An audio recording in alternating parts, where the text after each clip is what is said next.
Continuing learning is always something that's been part of what it is to be an ordained minister in the Church of England. But more recently there's been a greater emphasis on that. The clergy are looking for opportunities to think through the future faithfully and imaginatively. So I've been working with the bishops and with Kate and Julie to actually help form this programme for something that will work for us here in our particular context of Birmingham Diocese. Scenario planning is a tool that enables organisations to be able to do a piece of strategic thinking long before they get to the strategy, long before they decide what they're going to do.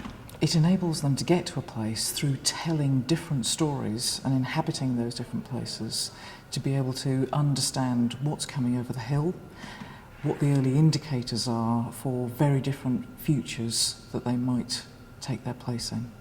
So scenario planning has brought people together who don't normally have the opportunity to sit for several hours and engage in really important issues of faith and culture. The Church of England in Birmingham is one of the most diverse places to minister in. So we have nearly 1.5 million people, 183 different nationalities in Birmingham alone, all sorts of levels of abundance and scarcity, and a lot of Christian leaders who are wondering how they're going to shape their ministry in order to grow the church and enable there to be more and more confident Christians across the region.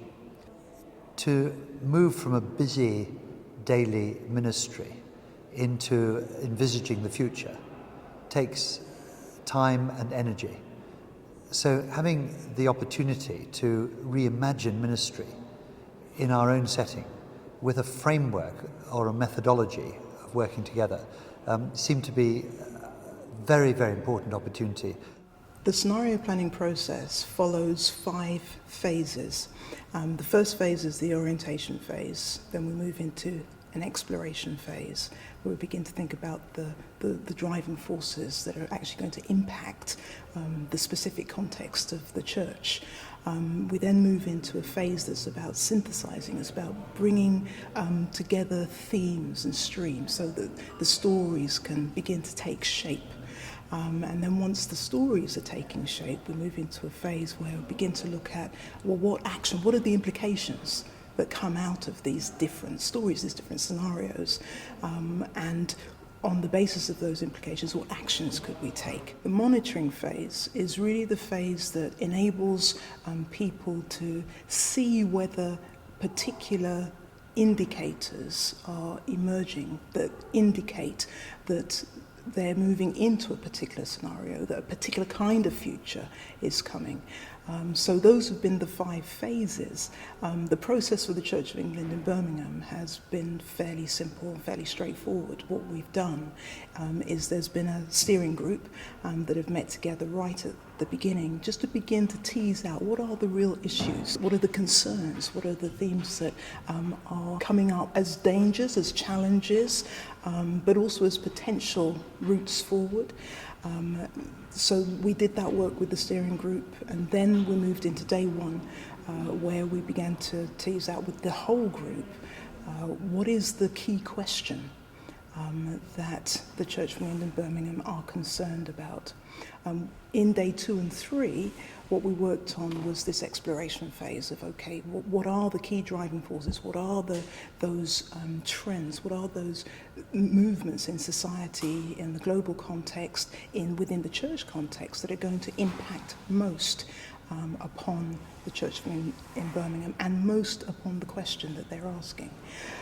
And then finally into day 4, which has been today, we were moving out of that phase of exploring, synthesizing, actually beginning to create these stories, these scenarios, and moving from that to the acting phase. Okay, what are we going to do? What are the implications of this? What does it mean for us in terms of what we need to begin to do today if any one of these scenarios were our future?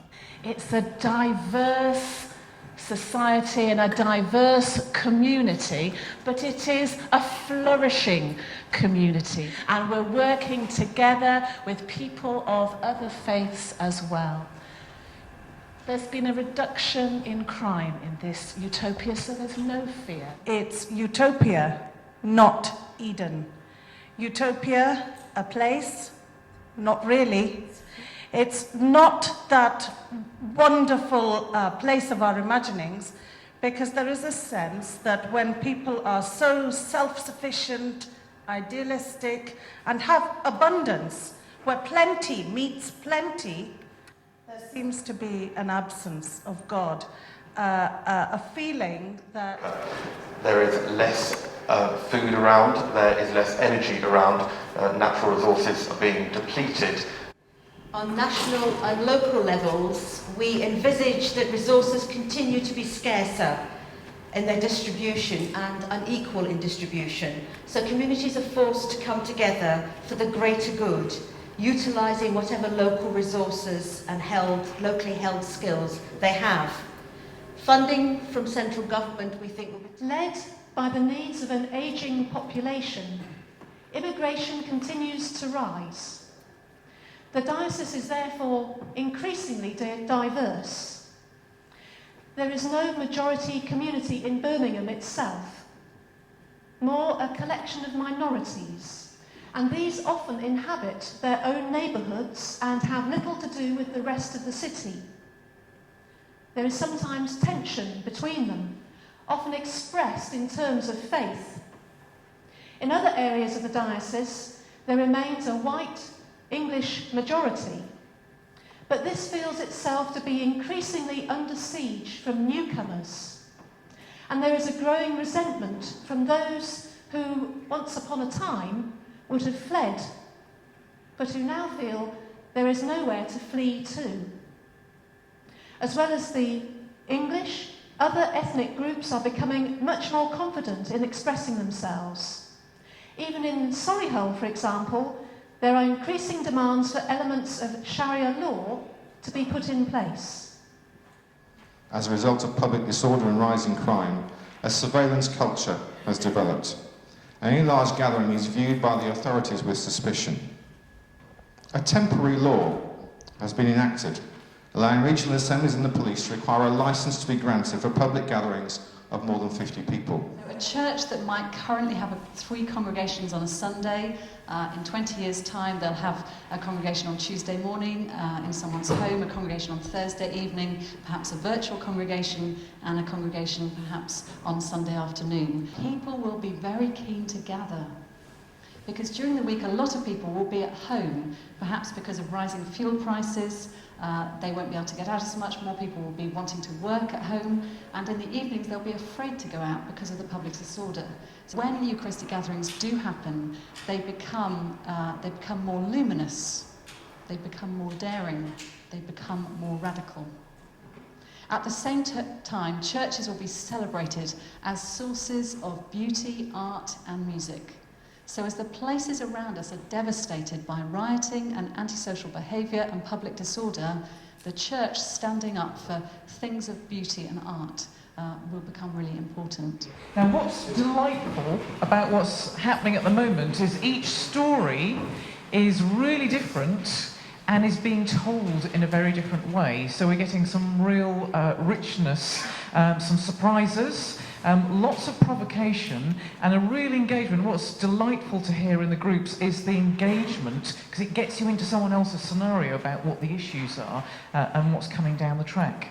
It was a really positive thing about the church, but it just didn't seem to fit the world. Really. And I think in contrast with that, I think in the view of the world, the view of the world was extremely negative, and I think almost dangerously negative about people's other faiths. I think that there was no acknowledgement that actually there is the presence of God in the same God that we worship and serve in other faiths. The theology was very much of they are part of the evil in the world. How cohesive was the society outside of the church in this scenario? And what about other faiths? There's a link, really. Yeah. Where do we bring in the spiritual, the kingdom of God, the unseen, into that scenario? I think I was really struck by that this morning. I have one more, which is I'm not quite sure how to phrase it, but it's about our voice. A voice which we currently have, and whether that's a pro or a con linked with establishment, having if there is a period of great Islamic secularism where perhaps a generation fundamentally do not follow the faith of their parents, and thereby there's followed by perhaps a period of evangelisation on the part of all faith groups. What that would look like, and whether actually religion would become detached from ethnicity, and that could be a serious opportunity, because that would allow perhaps a more genuine discussion about faith and religion. In some ways I found it perhaps the most paradoxical, but also the most realistic of the scenarios, in one sense, that we are still extremely well off in this setting, even if we are slipping down as a society, but there is real fragmentation and inequality. I wondered about the practical question. We talked about faith groups on the whole being much more fragmented and much more, which makes sense with this. And I got the hint of the fact that the Church of England was different to that it was wanting to be a broker and wanting to be, but that wasn't fleshed out very much, to be honest. No. So I think I'd like to see that fleshed out. I did mention that was a really good point, although it wasn't amplified, was that there's an intentional focus on building discipleship, which I thought, I think they were saying a lot of this was the fruit of the fact that over 20 years they've said actually it's about getting under the skin of all this and really building up disciples. So tell us more about that. Yes. Yeah. So I would like to know more about that.